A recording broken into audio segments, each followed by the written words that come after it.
Je voudrais revenir sur le space d'avant-hier, qui était super intéressant et qui m'a réconcilié avec les space, parce qu'il y avait des gens qui étaient là pour ce pourquoi je suis là, moi, au départ. Après, j'ai déliré un peu, hein. Mais ce pourquoi j'étais là quand je suis arrivé en 2017. C'est-à-dire faire le bon diagnostic de ce que nous vivons, c'est-à-dire une fausse démocratie, on y reviendra, une république kidnappée par une caste d'élite, on va dire énarco-maçonnique, qui nous entraîne dans une idéologie qui est hyper minoritaire en France et qui pourtant a tous les leviers de cette république.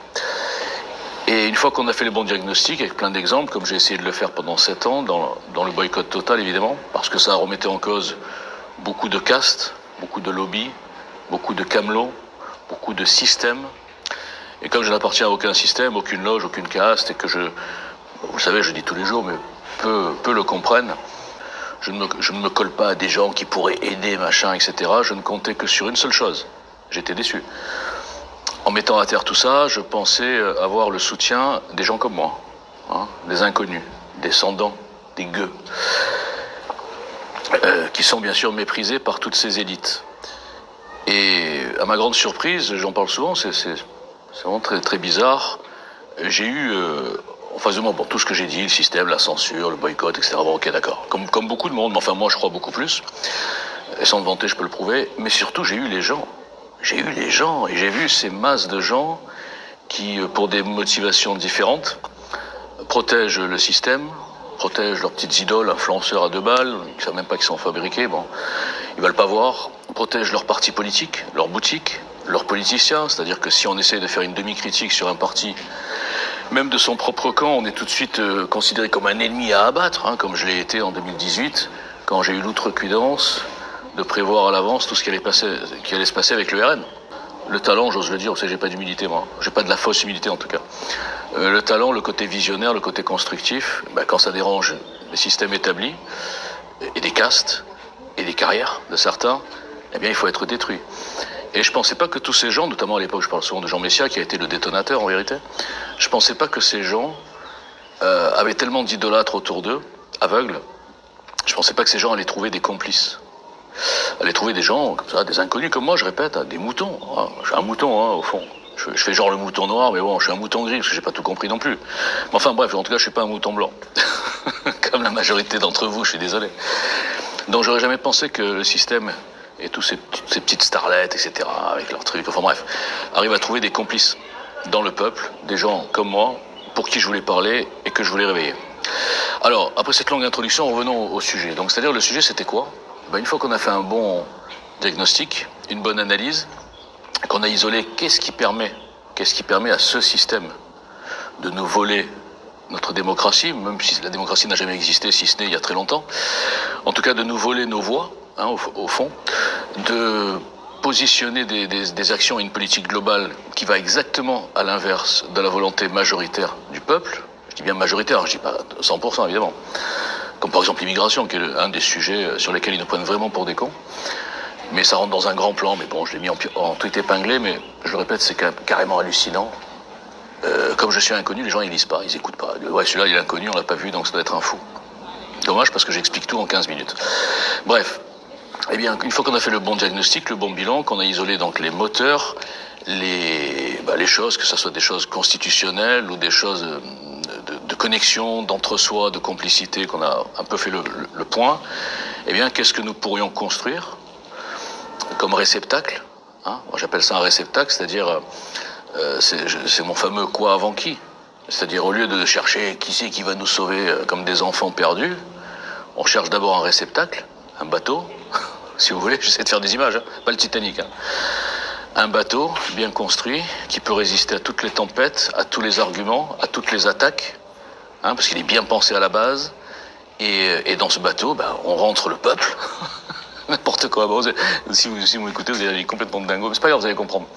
On rentre des gens, même parfois qui sont actuellement dans des partis qui se pensent opposés, mais qu'on peut réunir sur des idées, sur 3 grandes idées, où ils seraient tous d'accord.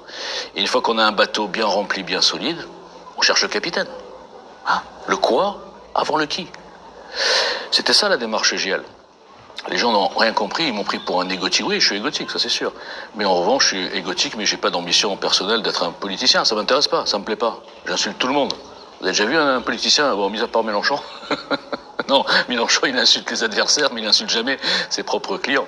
Moi, j'insulte tout le monde, je m'en fous. Bon. Je suis pas un politicien, j'ai des gens qui n'ont pas compris. Et je vous dis ça au passage parce que j'ai eu quelqu'un avant-hier qui m'a dit écoute, je te connaissais pas, je connais quelqu'un dans tel média connu, je dirai pas les noms bien sûr, je vais essayer de lui dire pour que tu aies une interview, etc. C'est incroyable. Enfin bref, il me découvrait, normal, il y a plein de gens qui me connaissent pas puisque je suis invisible, je suis l'homme invisible, rendu invisible. Il m'a dit le média, je lui ai dit non mais laisse tomber, ce média ça fait partie de là où je suis boycotté, grillé, on sait pas pourquoi, mais je suis comment dire, enfin bref, ils sont bien organisés pour qu'aucun média, même petit, même moyen, enfin bref, personne ne donnera la parole.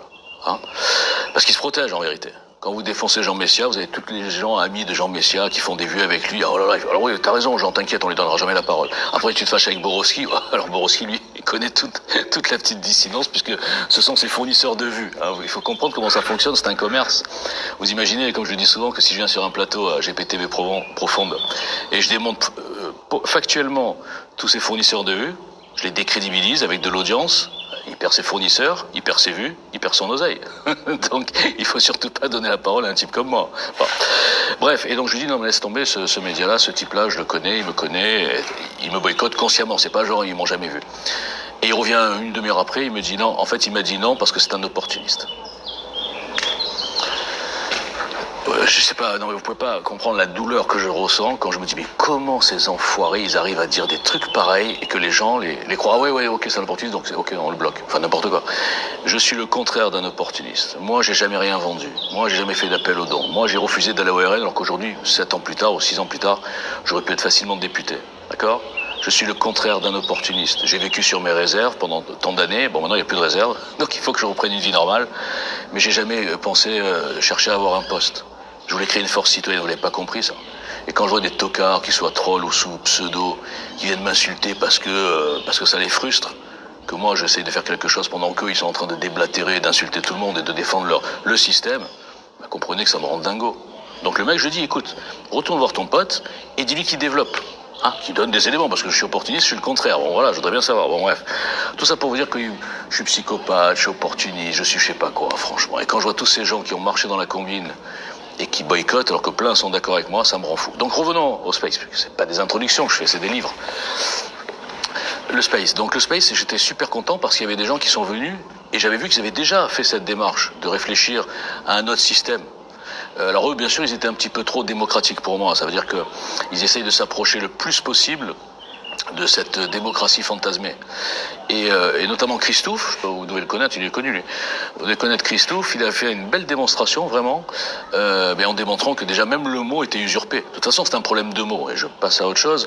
Moi, dans mon programme, premier volet du site internet, ça s'appelait SOS Réparation des mots. Vous voyez, j'avais pris à l'époque 25 mots qui étaient les plus fondamentaux, qui nous intoxiquent dans cette propagande globale, et je les avais réparés. Bon, ça sert à rien, mais enfin lui, en tout cas, il a réparé le mot démocratie. On n'est pas dans une démocratie, puisque c'est pas le peuple qui décide en vérité, on élit des gens qui vont soi-disant nous représenter. Bon. Alors admettons que ces gens soient honnêtes, qu'ils soient pas cupides, menteurs, qu'ils fassent pas de fausses promesses, etc. Admettons qu'ils respectent plus ou moins leur programme, par exemple, c'est un des trucs fondamentaux de GL Citoyen. Vous savez que non, hein, bon. Mais là, en l'occurrence, ils ne le respectent pas. Donc finalement, on donne notre mandat, notre voix à des gens qui vont nous représenter, qu'on a choisis sur la base de déclarations, d'incantations, de promesses, etc. Et on constate depuis 40 ans, au moins, en tout cas depuis 81, qu'on soit de droite ou de gauche d'ailleurs, hein, et qu'on est toujours trahi. Qu'en fait, on s'aperçoit toujours qu'ils nous ont pris pour des cons en campagne électorale, pour nous attirer, et qu'ensuite, la Constitution, donc cette fameuse Constitution extraordinaire, donc on va dire la 5e République, permet de mentir, de faire le contraire et de nous dire, je vous emmerde, je suis élu par le peuple il y a 5 ans. Bon, ça veut dire que nous ne sommes pas en démocratie. Et moi je vais vous dire mieux, je vais vous décevoir, la démocratie elle existait il y a longtemps, mais elle pourra plus jamais exister à 100%. C'est-à-dire que on peut pas parler de démocratie quand on doit gérer un pays de 70 millions d'habitants, par exemple, avec une population aussi variée, avec des problèmes aussi complexes. C'est pas pareil que de gérer une ville en Grèce antique avec 300 personnes qui lèvent la main. Ah oui, pour, contre, machin, voilà. Donc tous les gens, et moi je le dis, tous ces espèces Ouais, pas des putaclics, mais enfin, ces espèces d'influenceurs qui passent sur tous les médias pour nous donner des grandes leçons de démocratie. Jean-Étienne Chouard, voilà. Oui, les tirages au sort, le machin, la démocratie, voilà, c'est des conneries, quoi. Alors oui, ils sont pas là pour gagner de l'argent, je dis pas que ce sont des cupides, mais ils veulent passer pour des grands humanistes, grands démocrates, mais en étant complètement déconnectés du réel, du concret, du possible. Et ça plaît aux gens, ça plaît à certains. Moi, je suis réaliste, il y en a beaucoup comme moi, hein, je suis pas le seul, et je sais très bien qu'on sera jamais en démocratie. En revanche, il faut traiter un problème, le problème principal de la Ve République, à savoir restaurer la confiance. La confiance, au sens large. Et si vous voulez restaurer la confiance dans un système, eh bien, il faut que les gens qui sont élus aient des comptes à rendre. C'est simple, hein, franchement, c'est basique comme tout.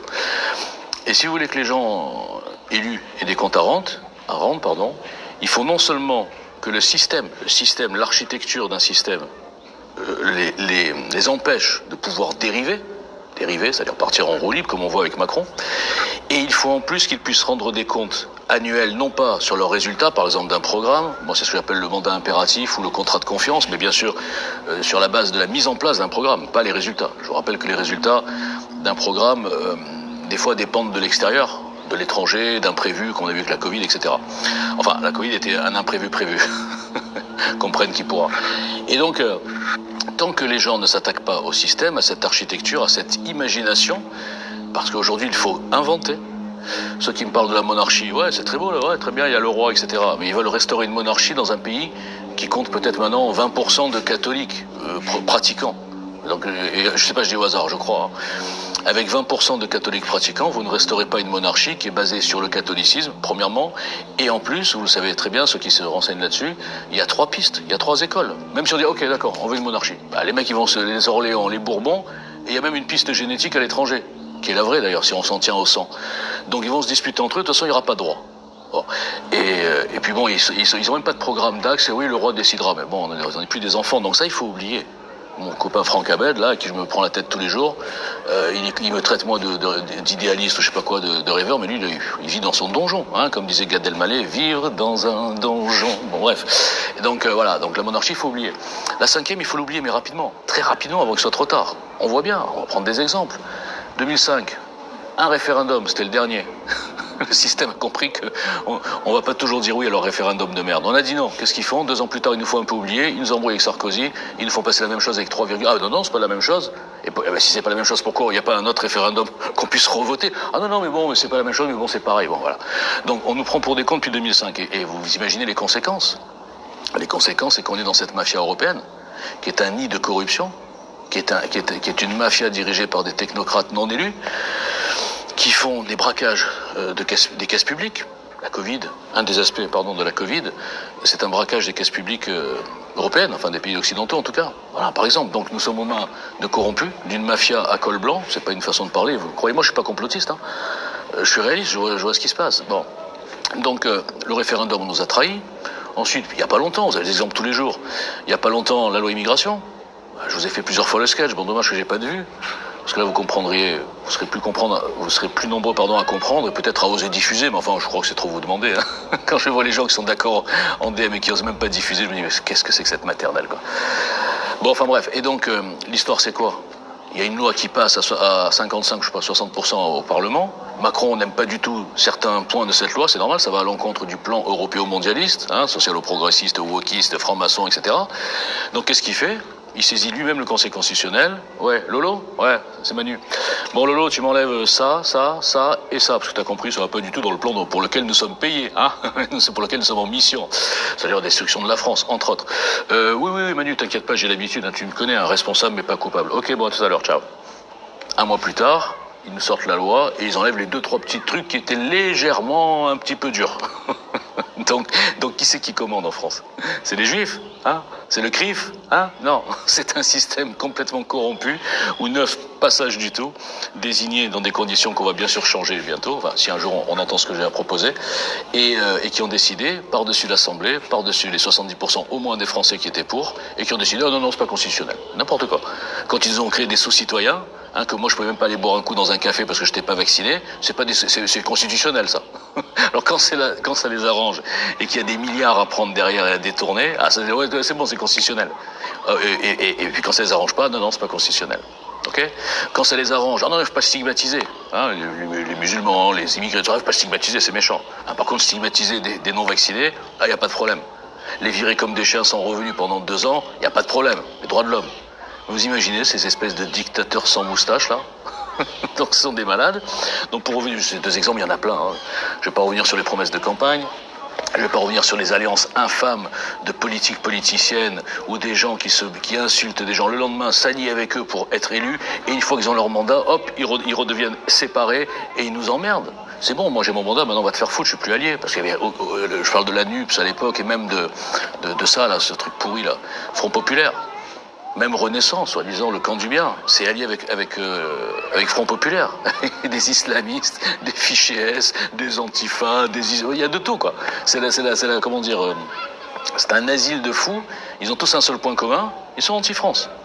Ils sont anti-France, anti-christianisme, antisémite évidemment. Bon, anti-Israël, on ne sait pas pourquoi on met toujours Israël dans le dossier politique française, même ça c'est un délire.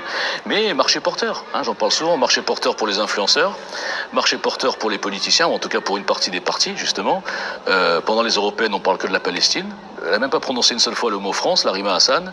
Elle est aujourd'hui députée de la France. Vous imaginez à quel point cette France, ils l'ont tellement détruite, tellement ils l'ont humiliée, tellement ils ont fait, comment dire, il faut accepter aux Français tout et n'importe quoi, qu'aujourd'hui n'importe quel binational, on ne sait même pas quel est son parcours, menteuse pathologique, fabriquée par les mondialistes, hein, et puis aussi par Soros, c'est une belle fabrication, Rima Hassan, peut devenir députée en 3 mois sur Twitter. Députée de la France.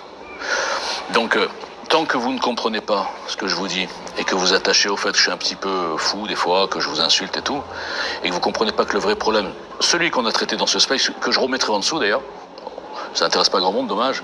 Non mais je sais, vous préférez retweeter, commenter l'actualité, dire celui-là il a dit ça, de celui-là, ou alors faire des bagarres internes. Ah ouais, lui c'est pas lui, mais c'est pas lui, on va le doxer, machin. Vous êtes des gamins quoi. Ça fait 7 ans que j'essaie de vous recentrer sur le vrai sujet, construire une force citoyenne et tous les déglinguer. Hein, et moi je peux le faire. Enfin moi, avec une équipe. Parce que j'ai l'outil. J'ai l'outil, mais j'ai pas la visibilité. Et j'ai pas l'armée. C'est embêtant. Enfin voilà, bref, tout ça pour vous dire que le vrai sujet, c'est de construire quelque chose, de réagir, de construire et de pas, n'ayez pas de complexe face à ces élites, ils ne sont rien, ce sont des nazes, n'ayez pas de complexe face aux énarques qui comprennent pas une cacahuète, ce sont les grands gestionnaires qui mettent en faillite la France depuis 40 ans, ce sont des corrompus, ce sont des sans couilles, ils suivent leur truc, ils veulent pas faire de vagues, et ils pensent à leur carrière, n'ayez pas de complexe face à ces soi-disant ministres, n'importe qui peut devenir ministre maintenant, et quand ils sont mauvais, au lieu de les virer comme des chiens, on les recase, ils gagnent plus d'argent encore dans le privé que dans le public. Voilà le système. C'est pire que les mauvais côtés de la monarchie. Avant, c'était, on va dire, les nobles. Aujourd'hui, il y a une noblesse qui n'a aucune légitimité. Il y a un petit monarque qui n'a aucune légitimité. Les rois, au moins, avaient la légitimité du sang, de l'histoire. Ils aimaient leur peuple, je crois. Ils étaient catholiques, chrétiens. C'est l'histoire de la France, quoi. Là, on a des espèces de tocards, corrompus, psychopathes, avec des sexualités bizarres, qui nous provoque. Vous vous rendez compte que le président de mes deux, là, au bout de même pas 1 an, il est venu, il a rendu l'Élysée un espèce de foutoir avec des transgenres en short, mais sans dégoût. Mais j'ai rien contre les homos, c'est pas ce que je veux dire. Mais vous voyez un peu la dérive? Vous voyez ce qu'on accepte? Et si on dit, mais les gars, vous avez pas un peu trop... Ah ouais, facho, raciste, antisémite, même moi. Même moi, je suis antisémite. Enfin bref. Donc je vous invite à réécouter le space, et je vous invite à vous recentrer. Nous pouvons et nous devons construire quelque chose maintenant. Et ça doit partir des réseaux sociaux, on n'a pas le choix. Hein. Moi, j'ai pas d'autre moyen de communication que ces putains de réseaux sociaux qui me rendent invisible depuis 6 ans. J'en ai marre. C'est pour ça que je m'énerve des fois et que je vous insulte. Vous voyez pas? Vous voyez pas tout ce que je poste? Vous voyez pas les démonstrations? Vous voyez pas les screens? Vous voyez rien? Ou vous voulez pas voir? Vous me dites en DM, ouais, non, en fait, je suis d'accord. Là, je viens d'avoir un message encore, comme des milliers. Hein. Ouais, non, je suis d'accord avec toi, mais tu comprends, je te retweete pas parce que toi, t'es copain avec celui-là qui a fait celui-là. Mais franchement, il se reconnaîtra s'il m'écoute. Ça m'étonnerait que qui que ce soit aille jusque-là parce que je parle longtemps. Mais franchement, mais va te soigner, grandissez, mûrissez. J'en ai rien à foutre parce que je pense que je parle avec qu'un tel, que c'est mon pote et je dois être fâché avec l'autre, etc. Si t'es d'accord sur un message, diffuse-le et ferme ta gueule. Arrête d'analyser. Est-ce que ce mec-là, est-ce que tu te poses la question de Messia quand tu le retweets? Est-ce que tu te poses la question de son parcours et de sa corruption, de sa lâcheté? Non, tu poses aucune question parce qu'il est connu. Alors moi, je suis inconnu, tout le monde se pose des questions. Alors, il faut mieux de vous poser des questions sur les gens connus et comment ils en sont arrivés là. Et là, vous prendriez 10 ans d'âge. Et vous deviendriez, merde, j'ai du public là. Vous deviendriez majeur. Voilà, merci, au revoir.